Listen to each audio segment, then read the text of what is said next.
Jujutsu Kaisen season 2 episode 20। तो episode की starting होती है और हम देखते हैं यूजी के फेस पर नोबारा का ब्लड आकर गिरता है, जिसके बाद हमें एक फ्लैशबैक दिखाया जाता है जहां पर जो नोबारा थी उसने गलती से गोजो की शर्ट पर कॉफी गिरा दी थी। और साथ ही वहां पर हम नोबारा के साथ यूजी और मैगुमी को भी देखते हैं, जहां पर नोबारा उस शर्ट को साफ करने की कोशिश करती है पर वो होती नहीं, जिसके बाद वो मैगुमी से उसका रेट सर्च करने के लिए कहती है, क्योंकि नोबारा को लग रहा था एक सस्ती सी शर्ट है, जहां पर हमें पता चलता है शर्ट का रेट 2.5 लाख युआन होता है। और इसे देखकर वो तीनों वहां पर शौक हो जाते हैं, जहां पर नोबारा कहती है कि 90,000 मैं दे दूंगी और बाकी 80,000 तुम दोनों दे देना। जिसके बाद वहां पर गोजो आ जाता है और जो नोबारा और यूजी थे वो शर्ट को मैगुमी की जैकेट में छिपा देते हैं। और जिसके बाद गोजो वहां पर आकर अपनी शर्ट के बारे में पूछता है, जिसके बाद जो यूजी था वो मैगुमी की जैकेट में से उस शर्ट को बाहर निकालता है। जिसके बाद सीन हमें दोबारा प्रेजेंट टाइम का दिखाया जाता है, जहां पर हम नोबारा को देखते हैं जो कि अब वहां पर खड़ी हुई थी और साथ ही जो यूजी था वो भी वहीं पर खड़ा था और वो शौक में था और साथ ही सारे इंसिडेंट याद कर रहा था वो वहां पर। तो तभी हम माइतो को देखते हैं जो कि यूजी की तरफ भागा आ रहा होता है और अपनी ब्लैक फ्लैश टेक्निक का यूज करके यूजी पर हमला कर देता है। जिसके बाद माइतो वहां पर यूजी को कुछ टोंट दे रहा होता है, पर यूजी वहां पर शौक में था इसलिए वो कुछ रिप्लाई नहीं कर रहा होता है। जिसके बाद माइतो उसे वहां पर मारने वाला होता है और तभी वहां पर हमें एक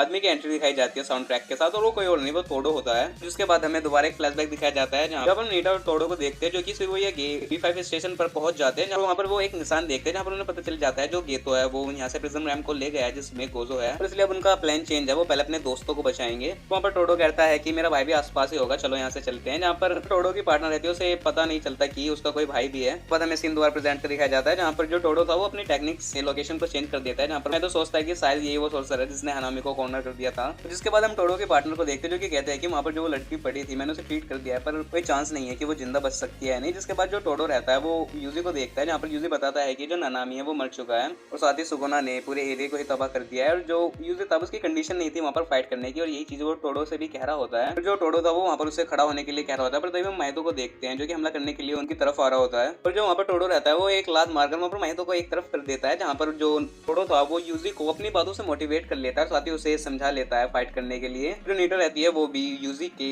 और से जो ब्लड निकल रहा था उसे रोक देती है अपनी टेक्निक का यूज कर।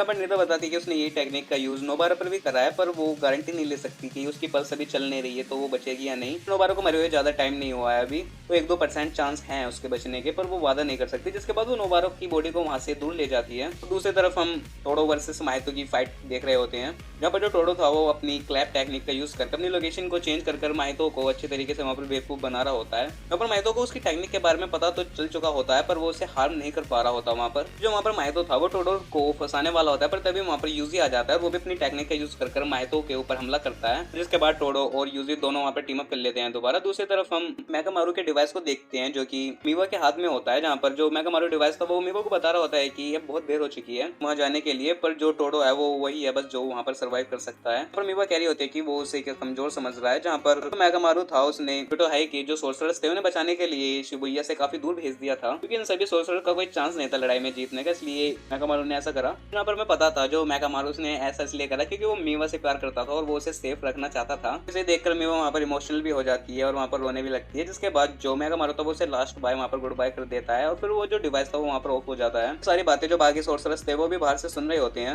वो भी ये सोच रहे होते हैं कि क्या हम इतने काबिल नहीं कि हम वहाँ जाकर फाइट कर सके, तो बस ऐसा टोडो ही है। जिसके बाद हम दूसरी तरफ टोडो और यूजी को देखते हैं जो कि माइतो से फाइट कर रहे होते हैं। यहाँ पर माइतो सोच रहा होता है कि जो टोडो है ये काफी पावरफुल है और उसे यूजी को हराने के लिए पहले टोडो को हराना होगा, क्योंकि जो यूजी की सोल थी वो सिर्फ 10% बची थी और जो माइतो की सोल थी वो सिर्फ 40% बची थी।